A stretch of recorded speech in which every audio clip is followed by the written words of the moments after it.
திருத்தணியில north Indian ஒருத்தரை சின்ன பசங்க 4 பேர் போதையில வம்பிழுத்து அருவாளால சரமாரியா விட்டிருக்கக்கூடிய சம்பவம் இப்ப பலரையும் பேரதிர்ச்சிக்குள்ளாக்குனது மட்டும் இல்லாம இப்ப இது சோசியல் மீடியால சர்ச்சை ஏற்படுத்தி மிகப்பெரிய பேசு பொருளா மாறி இருக்கு. மேலும் பலர் இந்த 4 சின்ன பசங்களோட கொடூரமான செயலுக்கு தங்களுடைய கண்டனங்களை தெரிவிச்சுக்கிட்டு வராங்க. அந்த வகையில் ஆல்ரெடி அறந்தாங்கி நிஷாவும் ரவீனாவும் இதை பத்தி ஆதங்கப்பட்டு பேசி வீடியோலாம் ஷேர் பண்ணியிருந்தாங்க. டைரக்டர் மாரி செல்வராஜ் கூட இவங்களுடைய இந்த அருவருப்பான செயல் பேரதிர்ச்சியையும் மன உளைச்சலையும் கொடுத்திருக்குன்னு சொல்லியிருந்தாரு.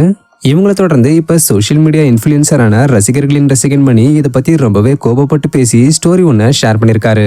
இதுல அவர் என்ன சொல்லியிருக்காருன்னா, டேஷுங்க கஞ்சாக்கு பதிலா ஷிட் அள்ளி தின்னுங்களேன், போதையில தான் இவனுங்களுக்கெல்லாம் வீரா புன்னகையெல்லாம் வரும். அந்த வீடியோ பார்த்தா அவ்வளோ பாவமா இருக்கு. கொடூரமா கொலை பண்ற எத்தனையோ நார்த் இந்தியன்ஸ் இருக்கானுங்க, அவனுங்க கையில மாட்டிருக்கணும் இந்த சிறார் சில்லறைகள். சாரி நண்பா, நீ உன் குடும்பத்துக்காக உழைக்கணும்னு வந்திருப்பேன், சில வாழ தகுதி இல்லாத நாய்ங்க உன் வாழ்க்கைய அழிச்சிட்டானுங்க. அப்புறம் உடனே வந்துடாதீங்க அண்ணா, நீங்க இப்படிலாம் பேசாதீங்கன்னு, உங்களாலேயே நான் ரொம்ப கம்மியா தான் பேசியிருக்கேன்னு ரசிகர்களின் ரசிகன் மணி சொல்லியிருக்காரு. ஸோ இந்த சம்பவத்தை பத்தி நீங்க என்ன நினைக்கிறீங்கன்ற உங்களுடைய கருத்துக்களை மறக்காம கமெண்ட்ல சொல்லுங்க.